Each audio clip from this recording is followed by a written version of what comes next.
सद्गुरुदेव भगवान की जय। श्री मौनी बाबा जी भगवान की जय। महाराज, एक समय की वाकया है। एक राक्षस 1000 वर्ष तक भगवान की तपस्या किया।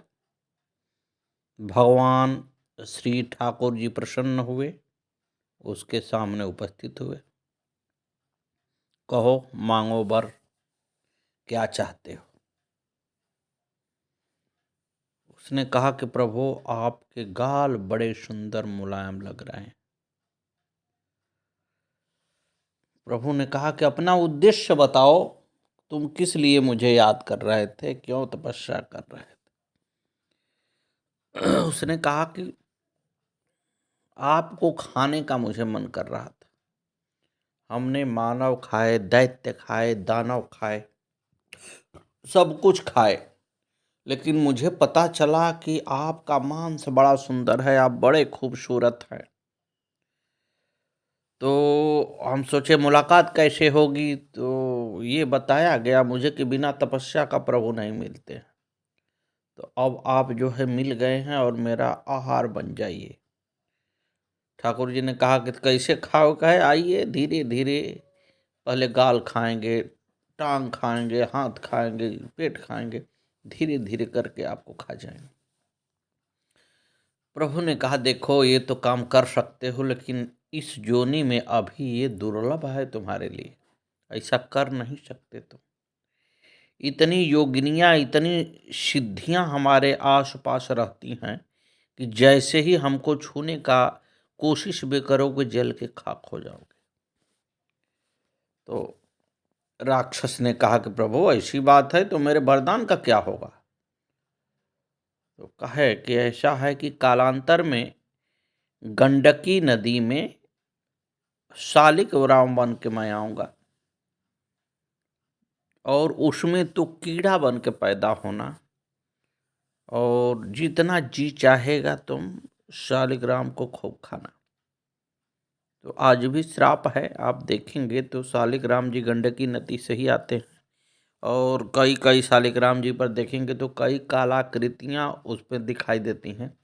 वो वही खाता है कीटाणु, और उसी का कलाकृति उसमें दिखाई देती है।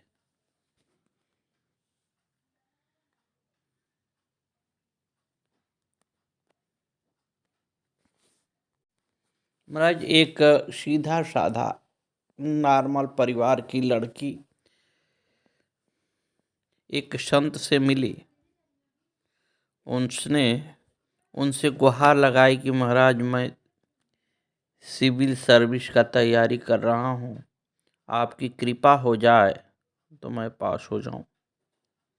संत जी ने कहा कि जरूर, अवश्य, मैं आशीर्वाद देता हूँ कि तुम पास हो जाओ, भर भर के आशीर्वाद देता हूँ। वो रोने लगी। संत जी ने कहा क्यों भाई, क्यों रो रही हो? उसने कहा कि महाराज, मैं ये चाहता हूँ कि मेरे सिविल सर्विस में हो जाने से एक बड़ा भारी यज्ञ और कथा कहवाऊं, और उसमें हम जो है 15 महीने का अपना सैलरी इकट्ठा करके उसमें लगाऊं, इसके बाद मैं कोई कार्य करूं। संत जी बड़ा प्रसन्न हुए। बहुत सुंदर इच्छा है तुम्हारी, भगवत भक्तिनी हो, और जाओ, ठाकुर जी तुम्हारी आवाज़ सुन रहे हैं, तुम्हारा मनोरथ पूर्ण होगा। वो गांव देहात की थी साहब।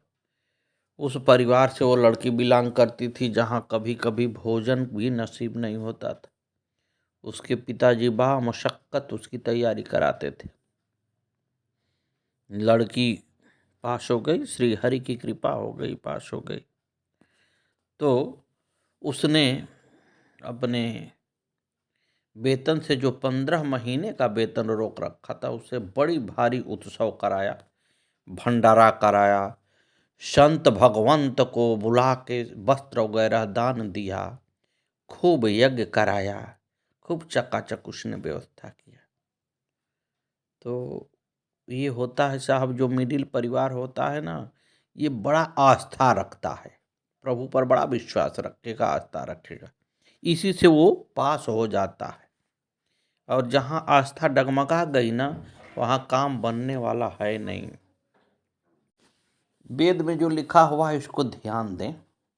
वेद में लिखा हुआ कि अगर मंदिर की भूमि हो, किसी ब्राह्मण को दान दी हुई चीजें हों,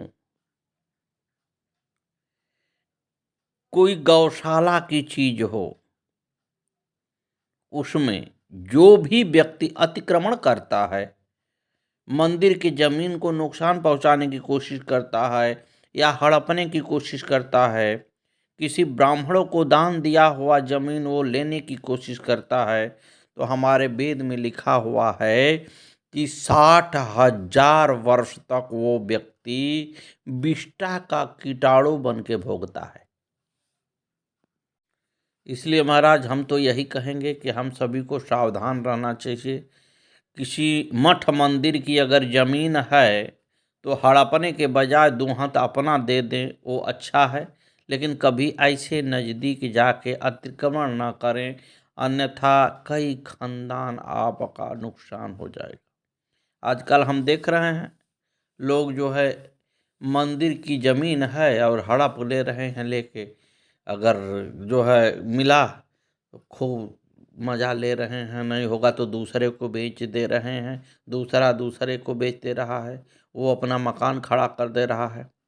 लेकिन परिणाम उसका वो नहीं पता उसको चलता कि इसका कितना परिणाम बुरा पड़ता है। आप भोगोगे, बचोगे नहीं।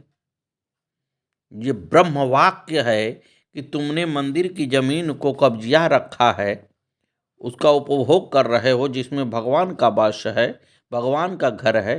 अपने घर में तुम नहीं रह के भगवान के घर में अतिक्रमण कर रहे हो, निश्चित रूप से भोगोगे।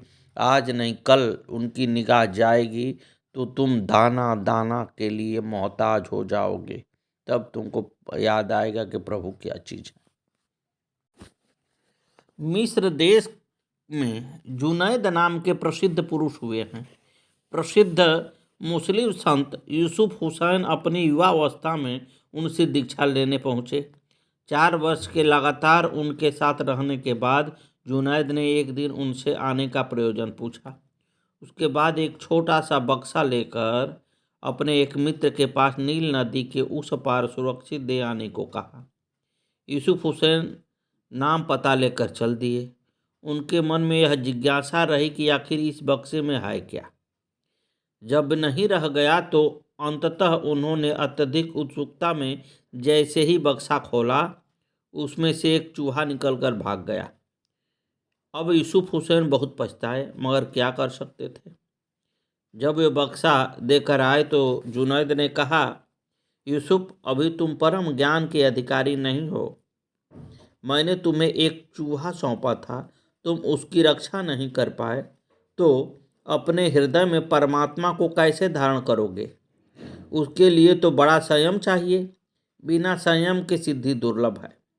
यूसुफ लौट गए और कठिन अभ्यास से आत्मसंयम पर विजय प्राप्त कर आत्मविश्वास प्राप्त किया और फिर लौट आए। इस बार जुनैद ने उन्हें दीक्षा दी। आगे चलकर यही यूसुफ हुसैन एक प्रसिद्ध महात्मा हुए। गुरुदेव महाराज की जय। जय जय श्री सीताराम। आगे की कथा कल।